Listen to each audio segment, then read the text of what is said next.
Halo, assalamualaikum warahmatullahi wabarakatuh. Baru free, ini saya sedikit sharing bagaimana membaca pergerakan pasar atau pergerakan harga. Ini ilmu price action yang mudah-mudahan ya sedikit bisa membantu lah buat teman-teman supaya OP-nya beralasan. Kenapa OP di situ, kenapa buy atau sell di situ, supaya kita punya alasan. Kalau salah juga kita punya alasan untuk segera cut loss, ataupun kalaupun TP kita harus juga tepat di mana titik kita mengambil profit. Oke. Saya mulai dari time frame H1. Di sini H1 saya sudah menandai area-area bawah yang ya bisa saja area-area ini bisa saja disentuh kembali, tetapi untuk saat ini harga belum mencapai ke sana. Tapi kalau dilihat di sini ada shadow yang sudah di retest, ada shadow yang sudah di retest, ada buntut yang sudah di retest, kemudian dia ada rejection ke atas. Oke, artinya ada penolakan yang sangat kuat di zona-zona shadow H1 di sini. Oke. Untuk dari atas penurunannya kalau saya lihat sifatnya sementara.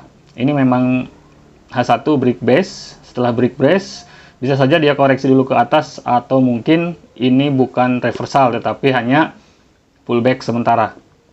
Oke, kita turunkan lagi ke M15. M15 tadi pagi ngasih setup yang sangat bagus sebetulnya untuk sell.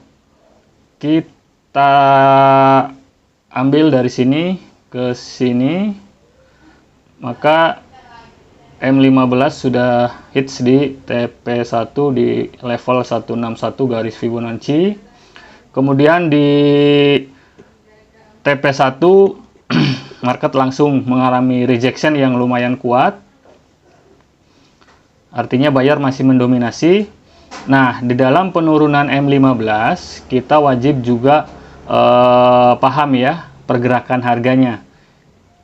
Ini base ini sudah dihancurkan, dia breakout, kemudian dia retest, kemudian dia pom turun ke bawah ke TP1. Ini juga base, dia breakout juga ke bawah. Ini juga base, dia breakout juga ke bawah, tetapi market berakhir di level 161 TP1 Fibonacci. Kemudian dia naik kembali, dia masih breakout lagi zona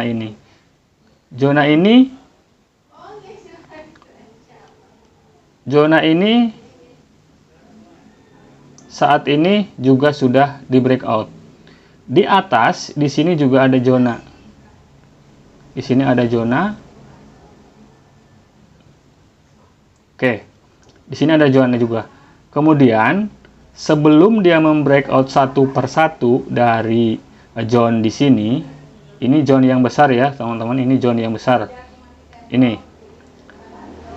Kemudian sebelum market menembus zone yang besar di sini, dia bikin base dulu di sini.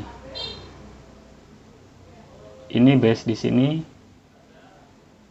Oke, ini base di sini. Oke. Perhatikan, teman-teman perhatikan. Ini adalah base yang tadi. Ini base yang berpotensi memantulkan harga ke bawah. Market nyampe di base tersebut di sini. Tetapi kita perhatikan, dia sampai di sini, dia bikin base 2 candle, kemudian dia naik, dia breakout base yang di sini.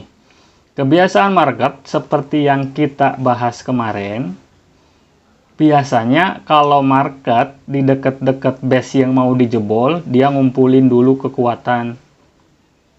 Mungkin kalau dia breaknya ke bawah, ini tidak jadi dijebol. Tetapi dia bikin base, tetapi dia breaknya ke atas. Jadi kalau kita logikakan seperti prajurit yang mau menyerang benteng, sebelum dia menghancurkan benteng, dia konsolidasi, dia diskusi dulu di sini, kemudian dia berangkat langsung jebol ke atas. Itu alasan kenapa saya tadi buy di sini, karena saya melihat kebiasaan market jika di dekat-dekat resisten, supply, atau di dekat-dekat atas dia tidak langsung jebol, atau mungkin tidak langsung rejection ke bawah, tetapi dia cerat-cerit di sini bikin base, kemudian dia kasih tanda untuk kita breakout, kemudian dia koreksi ke bawah, langsung kita go untuk up. Kalau kita ambil peluang buy di sini, paling tidak kita cut loss di sini ketika dia base ini kembali dimatikan lagi. Oke, ya, sama seperti ini. Ini ada benteng besar, ya.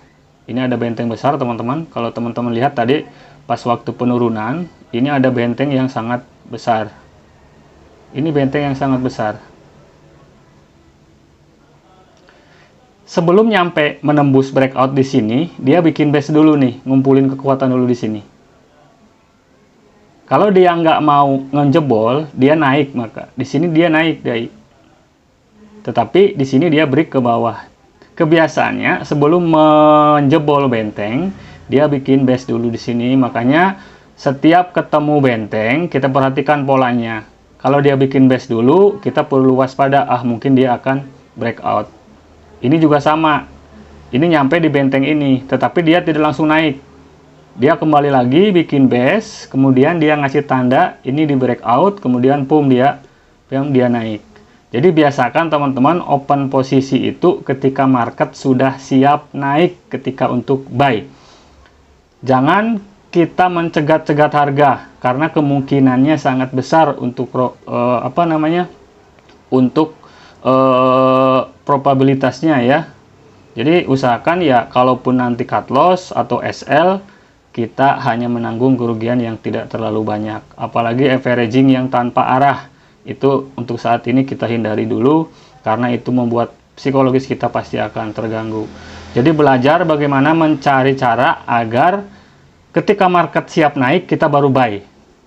Jangan market masih turun, bahkan kita mencegat pisau yang sedang turun ke bawah, ya kita risikonya berdarah.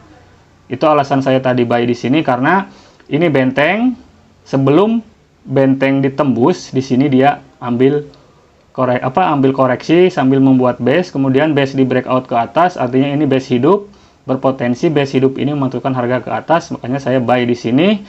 Saya ambil TP di sini, kenapa? Saya lagi sibuk, saya tidak mau ambil risiko, karena ini juga base hidup, bisa memantulkan harga, maka saya TP di sini, tetapi akhirnya market lanjut ke atas, kalau ada yang hold ya, alhamdulillah. Tapi itu secara alasan saya seperti itu. Ini pola yang sama bisa teman-teman pakai di semua time frame, lebih jeli, lebih hati-hati ketika mau entry posisi. Itu saja ya teman-teman. Semoga bermanfaat. Kalau ada pertanyaan silahkan boleh disampaikan di chat grup ya. Sekian video singkat. Wassalamualaikum warahmatullahi wabarakatuh.